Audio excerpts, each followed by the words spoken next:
नमस्कार, मी राहुल महाजन मधुर खानदेश मध्ये आपलं स्वागत आहे। आज पाचोरा शहरामध्ये आहोत आणि पाचोरा शहरामध्ये हे जे आपण माऊली ग्रुपचं मंडळ बघत आहेत, हे सार्वजनिक ठिकाणी काम करणारं मंडळ आहे। मागील 20 वर्षांपासून हे मंडळ या ठिकाणी पिंपळगाव रेषेवर जाणाऱ्या भाविक भक्तांना फळ वाटप करते।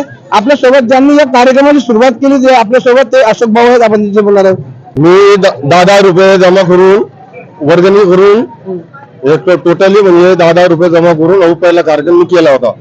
हा, बापू होते, गणेश पाटील होते, असं असे असे पुली वगैरे भैया भाऊ असे सर्व होते, सर्व मित्रमंडळी होती। काय सांगतील तू या कार्यक्रमाचा जुना सदस्य?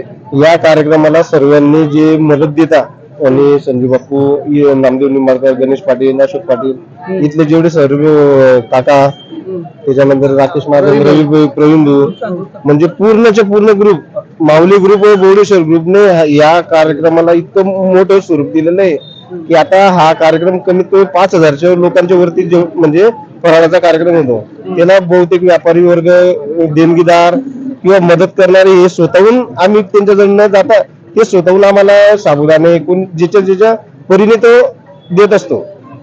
आणि इथं सर्व शासकीय, अशासकीय, राजकीय एवढे सर्व लोक येतात आणि ते कार्यक्रमाला हजेरी लावून हा कमीत कमी 2006 पासून कार्यक्रम चालू आहे।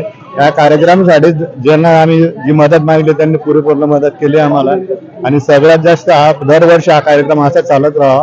बापू झाले, ते झाले, आम्ही सर्व मित्र परिवार 2 दिवस अगोदर सर्व नियोजन करतो आणि सर्व कार्यक्रमाला सर्व स्वतःहून हजर राहतात। आषाढी एकादशीच्या निमित्ताने आपला पाचोरा तालुका जो आहे तो महाराष्ट्रामध्ये प्रति पंढरपूर म्हणून ओळखला जातो। या ठिकाणी पिंपळगाव हरीश्वर या ठिकाणी गोविंद महाराज त्या ठिकाणी जात होते।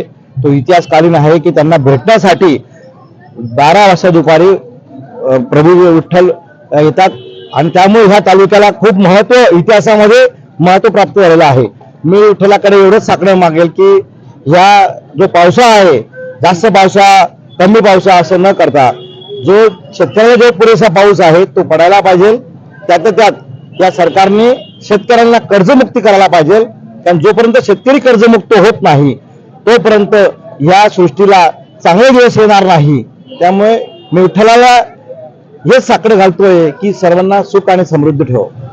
आपल्या सोबत ते आयोजक आहेत, आपण त्यांच्याशी बोलणार काका। स्वागत आहे मधुर खानदेश मध्ये। काय सांगाल, सालाबाद प्रमाणे आपण कार्यक्रम करतायत? दरवर्षीप्रमाणे आपण इथं खिचडी वाटपाचा कार्यक्रम करतो आणि स्वतःहून लोक दरवर्षी अन्नदान देण्यासाठी स्वतःहून येतात। आम्ही कोणाकडे अन्नदान मागत नाही। देणाऱ्यांचे 1 किलो पासून तर 50-100 किलो पर्यंत देणारे लोक आहेत। काही लोकांनी बटाटे दिले 150 किलो, काहींनी साबुदाणा दिला प्रत्येकाने आणून 50-50 किलो। हे चालू असताना आम्ही 11 किलो पासून सुरुवात केली 2006 ला। आज 2026 आहे। आज आम्हाला म्हणजे आनंद आहे, माऊलींच्या कृपेने आमच्याकडे आज कमीत कमी 10 क्विंटल पर्यंत कार्यक्रम झाला आहे। हा मोठा आनंद आहे आणि जे भक्तजन येतात चांगल्या प्रकारे त्यांना सेवा देण्याची आमची मनोकामना आहे आणि ती विठ्ठल आमच्याकडनं करून घेतोय। त्या ठिकाणी हा जो कार्यक्रम अतिशय सुंदर कार्यक्रम दरवर्षीप्रमाणे घेतात। जी गोविंद महाराजकडे ज्या पालख्या जातात, तिकडून पायी दिंडी जातात, त्या दिंडीच्या लोकांना या ठिकाणी फराळ वाटप होतो आणि 12 वाजेपर्यंत त्या ठिकाणी ते लोक पोहोचतात। या ठिकाणी एरंडे परिवार जो आहे तो अतिशय सामाजिक कार्यामध्ये सगळ्या या शहरातल्या एक एरंडे पण ब्रँड आहे की त्या सामाजिक कार्यामध्ये ते नेहमी भाग घेतात। संजू भाऊ झाले, त्यांचे मोठे बंधू आले, अशोक दादा, हे सगळे भाग घेत होते स्वर्गवासी, आणि त्याच्यामुळे या परिवाराचं समाज कार्यामध्ये चांगला फार मोठ्या पद्धतीने योगदान आहे। आषाढी एकादशीच्या सर्व भाविक भक्तांना आणि पाचोरावासियांना माझ्याकडून हार्दिक शुभेच्छा। खरं तर दरवर्षीप्रमाणे ह्या ऐकून होती या इथल्या कार्यक्रमाबद्दल। आमच्या वॉर्ड मधल्या नगरसेविका आहेत मीनाताई एरंडे यांनी आणि यांच्या कुटुंबाने आयोजित केलेला कार्यक्रम दरवर्षी ऐकण्यात होता, परंतु यावर्षी स्वतः येऊन सेवा देण्याची त्यांच्या वतीने आम्हाला संधी मिळाली।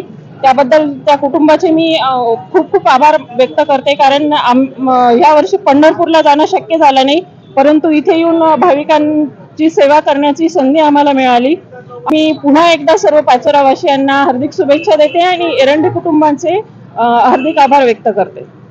पाचोरा शहरातील माऊली ग्रुपचा हा कार्यक्रम आहे। या कार्यक्रमामध्ये सर्वपक्षीय मंडळी, पदाधिकारी, नेते, कार्यकर्ते या ठिकाणी येतात आणि त्याचबरोबर पाचोरा तालुक्याचे विद्यमान आमदार किशोर पाटील हे मागच्या अनेक वर्षांपासून या ठिकाणी येत आहेत। माऊली ग्रुप, बवळेश्वर ग्रुप आणि हे छोटे मोठे कार्यकर्ते म्हणजे या ठिकाणी जे दुकानदार व्यावसायिक आहेत, कोणी चहा विक्रेता आहे, कोणी गॅरेजवाला आहे, कोणी पानटपरीवाला आहे, ते सगळे व्यावसायिक मंडळी मिळून हे पैसे जमा करतात, काही वर्गणी घेतात आणि वर्गणीतून उरलेला पैसा सामाजिक कार्यासाठी खर्च करतात. आपण नक्कीच पुढच्या वेळी भेटणार. तो पण जय महाराष्ट्र. आपलाच राहुल महाराज.